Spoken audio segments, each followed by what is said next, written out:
오늘 이 시간 우리가 읽은 이 본문을 통해서 여호와의 날은 반드시 오리라라는 제목으로 하나님 말씀 전하도록 하겠습니다. 우리는 흔히 하나님이 말씀하실 때마다 그것에 대하여 우리는 이것이 은혜입니다라고 말을 합니다.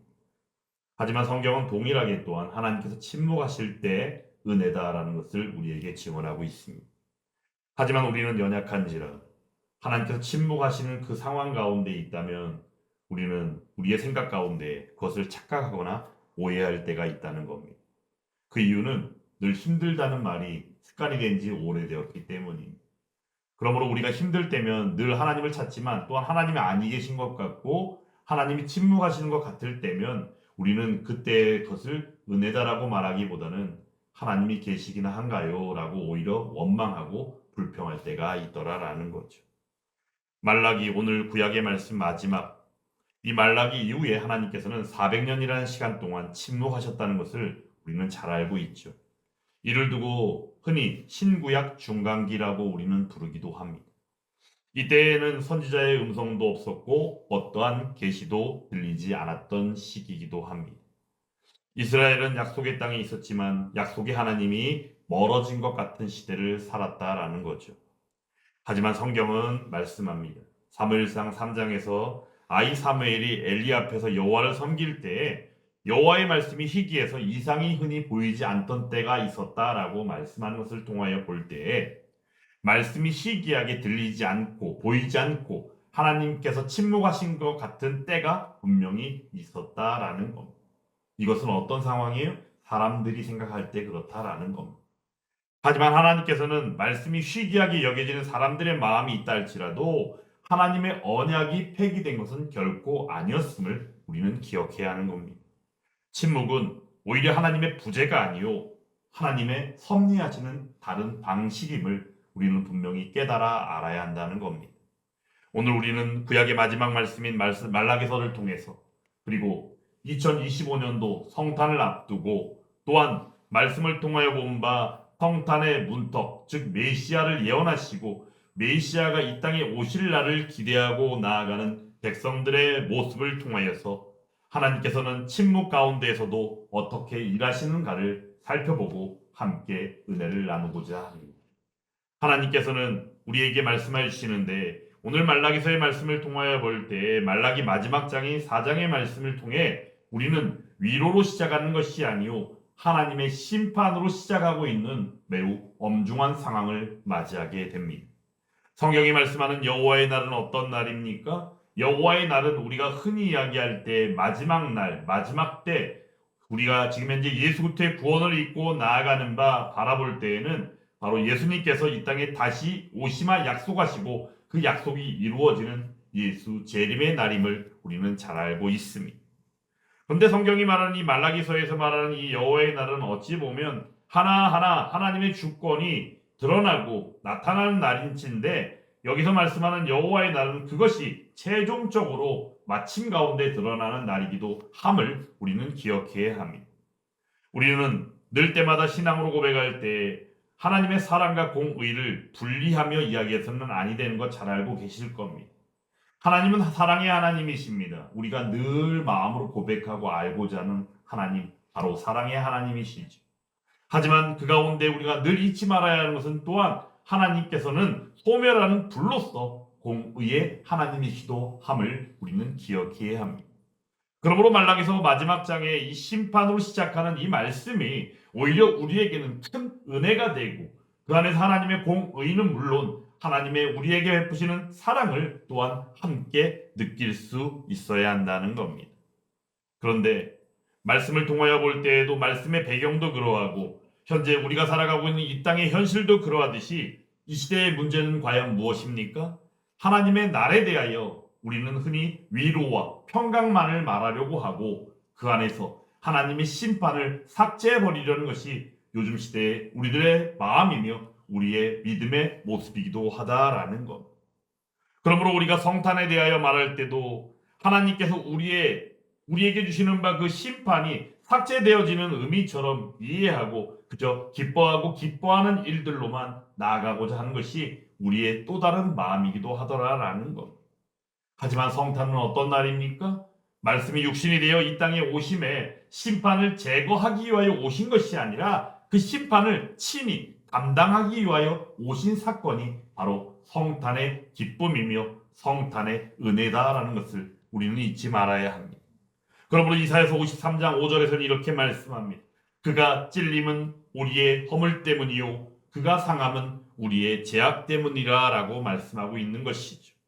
여호와의 날은 그러므로 의인에게는 두려움이 아니요 악이 더 이상 지속되지 않는 아주 놀라운 역사의 날이 되기도 한다라는 겁니다. 그런데 하나님께서는 말라기서를 통하여 말씀하시고 400년이라는 시간 동안 침묵의 시간을 가지셨습니다. 그런데 말라기 시대의 이스라엘의 모습은 어떠했습니까? 실제 그들에게는 하나님 앞에 드리는 외형적인 성전이 있었고 제사도 드려졌고 그렇게 하나님 앞으로 나아갔습니다. 근데 하나님께서는 말씀해 주셔요. 무엇이라 말씀해 주십니까? 말라기서를 통하여 너희가 말로 나를 괴롭게 하고도 이르기를 우리가 어떻게 주를 괴롭게 하였나이까? 라고 말씀하고 있다는 것이에요. 그들이 하나님 앞에 범죄하고 하나님 앞에 온전히 예배를 드리지 아니함 가운데서도 절대 하나님 앞에 아무 말도 할 수 없는 존재들인데도 불구하고 그들이 나아가 그것에 대해 오히려 변명하고 우리들이 언제 그렇게 했습니까? 라고 오히려 반문하고 있더라라는 거죠. 이게 바로 인간들의 스스로 그 죄를 인식하고 그 죄를 자백하는 모습이 아닌 연약하고 부족함이요 더없이 악한 아담의 원죄를 입은 죄인의 모습임을 우리는 잊지 말아야 한다는 겁니다.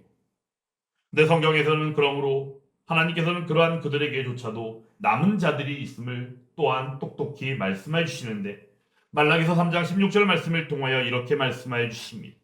여호와를 경외하는 자와 그 이름을 존중히 여기는 자를 위하여 여호와 앞에 있는 기념책에 기록하였느니라 라고 말씀해 주심을 통하여 분명하고도 확실하게 그러한 상황 가운데에도 남은 자가 있음을 말씀하여 주시더라라는 것.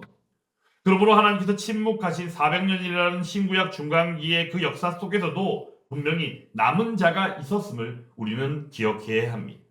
침묵의 심해에도 침묵의 시대에도 하나님은 경외하는 그러한 이들이 있었고 또한 그들이 결국에는 남은 자가 되어 하나님을 믿는 믿음과 하나님의 기쁨이 되는 그러한 모습으로 살았음을 우리는 인정해야 하는 겁니다. 그러므로 우리는 또한 분명하게 기억해야 합니다. 시대가 제 아무리 어둡다 할지라도 또한 이 시대 가운데 우리가 교회가 힘을 잃고 그 사명을 온전히 감당하고 있지 못하는 모습을 볼 때마다 그리고 때마다 하나님의 말씀이 힘해 보이는 것처럼 진리를 진리로 보지 못하는 이 시대라 할지라도 우리는 하나님께서 베푸시는 그 은혜인 신실함을 볼 수 있어야 한다라는 것. 하나님께서는 숫자가 아니요 하나님께서는 그 신실하심으로 우리들의 중심을 보시는 하나님인 줄 믿습니다. 그러면 사무엘상 16장을 통하여 우리에게 너무나도 잘 알고 있는 말씀을 해주시죠. 사람은 외모를 보거니와 나 여호와는 어디를 본다? 중심을 보느니라 말씀하셨다라는 것. 그렇게 하시며 우리에게 또한 약속하여 주십니다. 오늘 말씀인데요. 2절의 말씀 같이 한번 읽어보겠습니다. 내 이름을 경외하는 너희에게는 공의로운 해가 떠올라서 치료하는 광선을 비추리니 너희가 나가서 외양간에서 나온 송아지같이 뛰리라. 아멘. 사실 이 말씀은요. 성탄, 하나님께서 우리를 위하여 보내실 여자의 후손, 우리의 구원자, 메시아를 보내신다라는 그 가장 깊고도 놀라운 예언 가운데 한 부분이 바로 이 말씀이더라라는 것. 해는 아직 떠오르지 않았습니다. 하지만 하나님께서는 어떻게 반드시 떠오를 것이라고 말씀하여 주십니다. 이것이 바로 하나님의 자녀로서 우리가 믿음 가운데 나아갈 때 그 믿음의 본질이 되는 것이다 라는 거예요. 그러므로 믿음에 대하여 히브리서 11장의 믿음장에서는 1절에서 이렇게 밝히고 있죠. 믿음은 바라는 것들의 실상이요 보이지 않는 것들의 증거다라고 말씀해 주십니다. 여기서 말하는 이 빛은요. 그러므로 우리에게 어떤 필요로 하는 위로로서 오는 것이 아니라 우리를 치유하시기 위하여 오시는 평강의 빛임을 우리는 분명히 또한 알고 있어야 합니다. 죄로 병들어 있는 영혼이 또한 율법 아래 눌려 있는 백성들이 그리고 어둠에 앉아 있는 자들을 살리는 빛으로 우리에게 오시겠다라고 말씀하셨다라는 것. 혹여 여러분 죄로 병들었습니까? 아니면 율법 아래 눌려 내가 살아가는 삶이 너무나도 뭔가 다른 방식으로 구속받고 있는 것 같지는 않습니까? 그리고 또한 어둠에 앉아 있지는 않습니까? 공의로운 해가 반드시 떠올라 우리들을 치유하여 주실 줄 믿습니다. 아니, 이미 치유하신 그 빛이 우리에게 예수 그리스도의 은혜로 임하였고, 또한 그 가운데 2025년도 성탄을 앞두고 그 기쁨과 감격을 다시금 상고하는 은혜를 사모하게 되어지는 줄 믿습니다. 그런 가운데 하나님께서는 그 메시아가 오실 것에 대하여 예언하시며 그 일을, 그 길을 준비하는 사역을 하게 할 빛 앞에 서게 될 엘리야를 예언하여 주십니다. 5절 말씀 같이 한번 읽어보겠습니다. 보라, 여호와의 크고 두려운 날이 이르기 전에 내가 선지자 엘리야를 너희에게 보내리니. 아멘. 하나님께서는 침묵하셨잖아요. 400년이라는 시간 동안. 하지만 하나님께서 침묵하시는 그 시간을 인간들이 생각할 땐 하나님이 계신가? 어디 계신 건가? 이러면서 실망하고 절망하는 때들이 있었다고 그랬잖아요. 그럼에도 불구하고 그 가운데 남은 자들, 믿음으로 함께하는 자들, 말씀을 순종하고 기다리는 자들이 분명히 있었다라고 말씀드렸죠. 맞습니다. 하나님께서는 계속하여 준비하고 계셨다는 겁니다. 갑자기 일하시는 분이 아니라는 거예요. 하나님은 지금도 우리들 가운데에서 늘 함께 일하고 계시는 줄 믿습니다. 그러므로 그 하나님을 바라보고 나아가는 것이죠. 그리고 믿음으로 고백할 때마다 우리는 늘 때마다 그 일을 하며 순종할 때마다 또한 우리를 위하여 준비하고 예비하신 하나님을 의지할 때 우리도 또한 어떠한 일이든 간에 우리에게 말씀하여 주옵소서, 나를 보내 주옵소서라는 그 고백 가운데 준비하는 마음이 우리에게도 있어야 하더라라는 겁니다. 그러므로 오늘 이 말라기서 4장 5절의 말씀 가운데 내가 선지자 엘리야를 너희에게 보내겠다는 말씀을 통하여 이 약속을 이루어 주시는데, 이 약속이 어떻게 성취되어지나요? 신약의 말씀을 통하여 그 길을 예비하러 온 세례 요한을 통하여 성취되어지는 것을 우리는 똑똑히 기억해야 합니다. 그러면 누가복음 1장 17절 말씀이 있는데 말씀을 읽어드립니다. 그가 또 엘리야의 심령과 능력으로 주 앞에 먼저 와서 아버지의 마음을 자식에게, 거스르는 자를 의인의 슬기에 돌아오게 하고 주를 위하여 세운 백성을 준비하리라 라고 말씀하며, 그러므로 세례 요한이 메시아 예수 그리스도의 그 길을 준비하러 온 것에 대하여 말씀해 주신다는 겁니다. 여기서 중요한 이 말은 무엇일까요? 세례 요한 자체가 빛이 아니라는 거예요. 그 빛은 누굴까요? 말씀이 육신이 되어 이 땅에 오신 바로 우리의 예수 그리스도밖에는 없다라는 것. 하지만 세례 요한이 왜 옵니까? 하나님께서 중간기를 거치면서 예비하시고 준비하시는 시간 가운데 선지자 엘리야를 보내는데 그 선지자 엘리야가 세례 요한이라고 그랬잖아요. 세례 요한이 바로 메시아 예수 그리스도 그 빛을 증언하기 위하여 오게 하신다라는 겁니다. 그런데 중요한 것은 우리가 생각할 때 어떠합니까? 우리는 이미 그것을 신약의 말씀을 통하여 알고 있고 이미 또한 예수 그리스도의 그 구원의 은혜를 입은 바 된 하나님의 자녀이기에 우리는 이 말씀을 통하여 볼 때 우리의 삶 가운데 이미 경험되어졌다는 거예요. 이미 알고 있다는 거예요. 이미 그것을 경험하고 누리고 있다는 거예요. 그러므로 이 말씀이 우리에게는 엄청난 은혜의 말씀이 될 수밖에 없다는 겁니다. 이유는 바로 무엇일까요? 하나님의 준비하심, 예비하심, 이루어가심, 성취하심, 약속을 지키시는 신실하심, 모든 것들이 다 하나님이 베푸신 은혜 안에서 우리가 이미 누리고 있기 때문이더라라는 겁니다. 하지만 그럼에도 불구하고 우리가 다시 한번 밝히고 믿음으로 고백할 수밖에 없는 것은 바로 여기서 말씀하는 빛이 누구인가라는 것. 그 빛은 바로 우리의 유일한 구원자요, 우리의 하나님 되시는 예수 그리스도임을 우리가 믿음으로 고백할 수 있기를 간절히 주님의 이름으로 축원합니다. 침묵은 그러므로 끝을 향해 가는 것입니다. 어떻게요? 성탄으로 이어지는 약속으로 말입니다. 말라기서 3장 7절의 말씀을 통해서 그러므로 말씀하여 주십니다. 그런즉 내게로 돌아오라, 그리하면 나도 너희에게로 돌아가리라 하였더니 라고 말씀하시며 400년이라는 긴 시간이 흘러가지만 그럼에도 하나님께서는 신구약 중간기를 마치시며 그 침묵을 깨심으로 말미암아 누가복음 1장의 말씀을 통하여 세례 요한의 출생과 더불어 예수 그리스도가 이 땅에 오심을 말씀하시며 하나님이 베푸시는 그 신실한 약속이 우리에게 구원의 은혜로 임하게 되어졌다라는 것.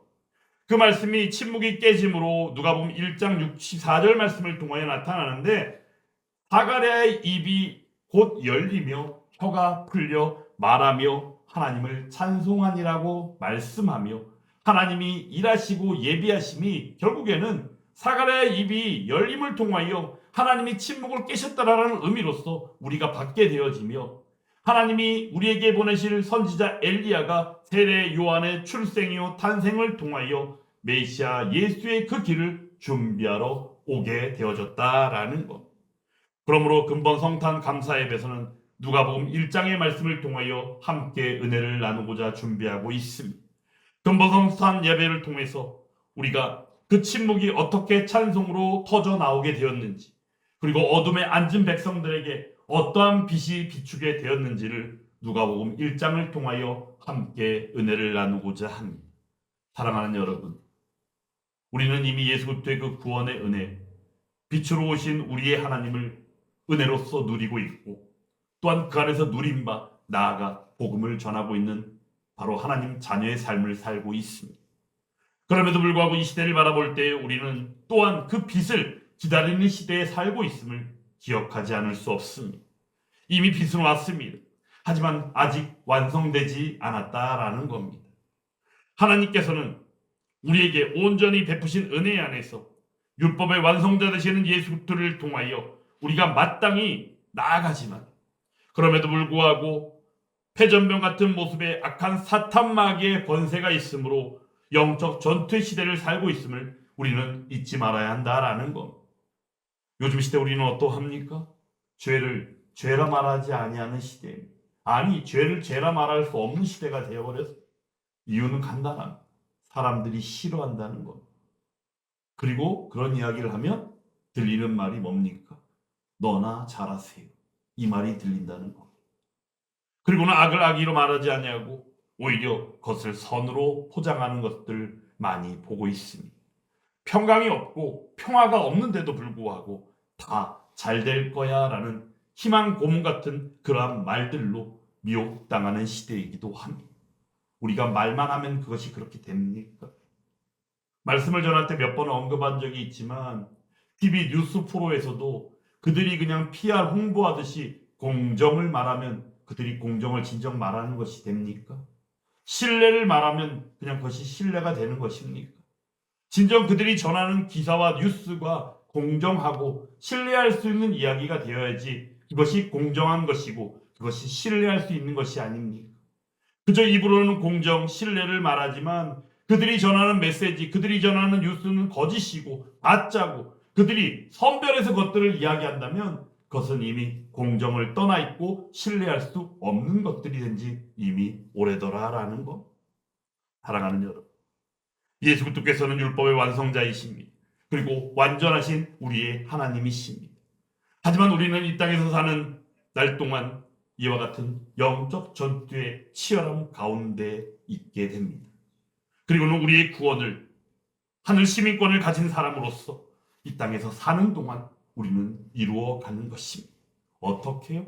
성령 하나님께서 역사하여 주심으로 말이죠. 그리고 비로소 반드시 임할 여호와의 날, 마지막 날, 우리의 구주 예수 그리스도께서 다시 오시는 날에 우리는 반드시 보게 될 것이고 경험할 것이며 완전한 성화인 영화로서 누리게 될 줄 믿습니다. 그러므로 교회된 우리의 사명은 분명해야 합니다. 빛이 없다고 절망하는 것이 아니고 빛을 만들어내려고 애쓰는 것도 아니고 약속된 빛을 증언하며 기다리는 것. 그러므로 이사야서 9장 2절에서는 이렇게 말씀합니다.